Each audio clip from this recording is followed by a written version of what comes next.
तो कहानी की शुरुआत होते हुए हैप्पी नाम की एक लड़की को दिखाया जाता है जो कि मॉडल होने के साथ साथ नर्सिंग की पढ़ाई भी कर रही थी और अपने कॉलेज की फीस भरने के लिए वो मसाज का भी काम करती थी।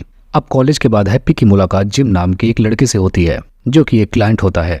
हम देखते हैं कि जिमी उसे सर्विस के लिए अपने घर पर ले जाने के लिए आया होता है। असल में हम जान पाते हैं कि हैप्पी का काम यही था कि वो लोगों के घर पे जाकर उनका मसाज करती थी और अगर इस दौरान क्लाइंट का मन रोमांस करने का हुआ तो एक्स्ट्रा चार्ज लेकर वो उसके साथ उसकी इच्छाओं को भी पूरा करती थी। अब इसके बाद हम देखते हैं कि हैप्पी जिमी के साथ उसके फ्लैट पर आ जाती है। अब मसाज करने के बाद हम देखते हैं कि जिमी हैप्पी के मोमोज को चूसने लगता है और वो हैप्पी को अपने घोड़े की सवारी भी करवाता है। अब इसके बाद हैप्पी की मीटिंग एक मारिया नाम की लड़की के साथ होता है। हम देखते हैं कि मारिया पहले हैप्पी को लंच करवाती है और इसके बाद वो हैप्पी को अपने साथ घर लेकर जाती है। अब मारिया का घर हैप्पी देखने के बाद समझ जाती है कि मारिया एक सक्सेसफुल इंसान है, जिसके बाद अब हैप्पी मारिया को मसाज देती है, जिसके बाद हम देखते हैं कि मारिया का सारा पेन खत्म हो जाता है। अब मसाज के बाद मारिया हैप्पी से कहती है कि एक मैगजीन कंपनी में मेरी जान पहचान है, क्या मैं तुम्हारी फोटोज को उन मैगजीन में भेज सकती हूँ, लेकिन इसके बदले में तुम्हें मुझे फ्री में मसाज देना होगा। जिसके बाद हैप्पी मारिया की इस बात को मान जाती है। अब अगले दिन हैप्पी मारिया से मिलती है जहाँ पर मारिया उसे मॉडल वाली ड्रेस देती है और यहीं पर हैप्पी लियो से मिलती है। लियो हम जान पाते हैं कि एक फोटोग्राफर है जो इसके बाद हैप्पी की फोटोज को लेता है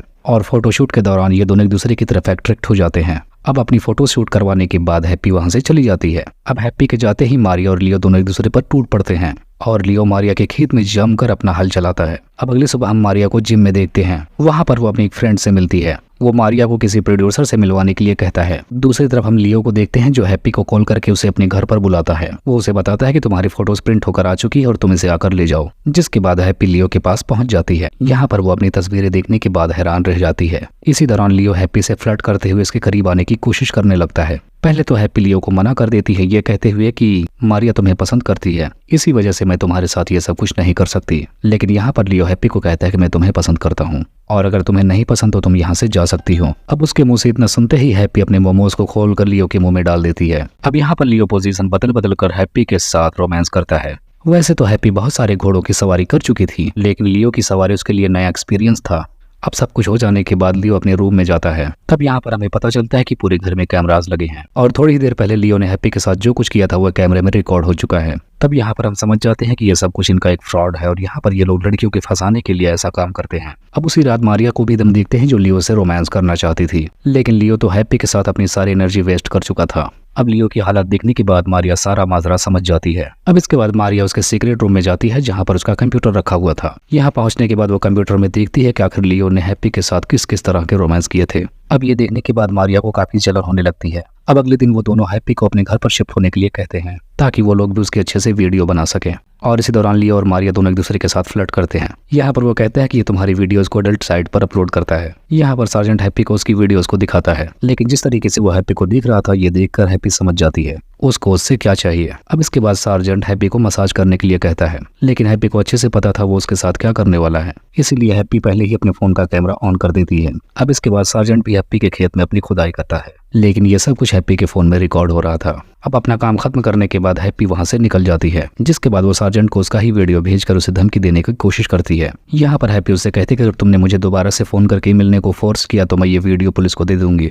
जिसके बाद हम देखते हैं कि मारिया और लियो दोनों वापस अपने घर पर आ जाते हैं और कुछ जरूरी सामान लेकर वहां से निकल जाते हैं। अब कुछ महीने अंडरग्राउंड रहने के बाद मारिया वापस से अपने काम पर लग जाती है, लेकिन इस बार हैप्पी खुद उनके पीछे पड़कर उनकी जासूसी कर रही थी। जिसके बाद हैप्पी लियो से मिलती है और वो इनसे ऐसे बिहेव करती है कि जैसे कुछ हुआ ही नहीं था। जिसके बाद हैप्पी सार्जेंट से भी मिलती है और उसे अपना सारा प्लान समझाती है। सार्जेंट भी अब उन दोनों की जासूसी करने में लगा था। अब यहाँ पर हैप्पी और सार्जेंट दोनों एक डील करते हैं, अगर उन दोनों ने लियो और मारिया को पकड़ लिया तो सार्जेंट केस से हैप्पी का नाम हटा देगा और बदले में हैप्पी उसकी वीडियो को डिलीट कर देगी। अब इसके बाद हम हैप्पी को उसके रूममेट लिली के साथ देखते हैं, जहां पर दोनों मिलकर एक प्लान बनाते हैं। यहाँ पर उनको एक कैमरा वाली पेन दिखाती है जिसमें वो लियो और मारिया के हो रहे कांडों को वीडियो रिकॉर्ड करेगी। इस काम में सार्जेंट भी उनकी हेल्प करने वाला था। अब इसके बाद लिली वीडियो बनाकर सार्जेंट और हैप्पी को दे देती है, लेकिन हैप्पी वो वीडियो मारिया और लियो को दिखा देती है और उनसे कहती है कि अगर तुम्हें बचना है तो तुम्हें मेरे हिसाब से चलना होगा। जिसके बाद हैप्पी अब उन दोनों को गन पॉइंट पर लेकर एक सुनसान जगह पर लेकर जाती है। यहाँ पर सार्जेंट भी आने वाला होता है, इसीलिए हैप्पी उन दोनों को कार में बांध देती है और खुद ड्राइव करने लगती है। कुछ दूर जाकर वो खुद पास की झाड़ियों में छिप जाती है। थोड़ी देर बाद सार्जेंट भी वहां पर पहुंच जाता है और उन दोनों को गाड़ी से निकालकर अपने साथ चलने को कहने लगता है, लेकिन इसी दौरान लियो सार्जेंट पर हमला कर देता है और इस तरह से इन दोनों के बीच फाइट शुरू हो जाती है। इसी का फायदा उठाकर मारिया उन दोनों को शूट कर देती है और गन को सार्जेंट के हाथ में रख देती है, लेकिन सार्जेंट अभी तक जिंदा था और इस तरह से वो मारिया को भी शूट कर देता है। अब इन तीनों के मर जाने के बाद हैप्पी वहां पर आती है और ऐसा सेटअप बनाती है जिसे देखने के बाद लगता है कि इन तीनों ने एक दूसरे को शूट कर लिया हो। अब इसके बाद हम हैप्पी को एक आदमी के साथ देखते हैं। वो आदमी हैप्पी को मसाज के लिए अपने घर पर ले जा रहा था और इसी को दिखाते हुए इस कहानी का यहीं पर एंड हो जाता है।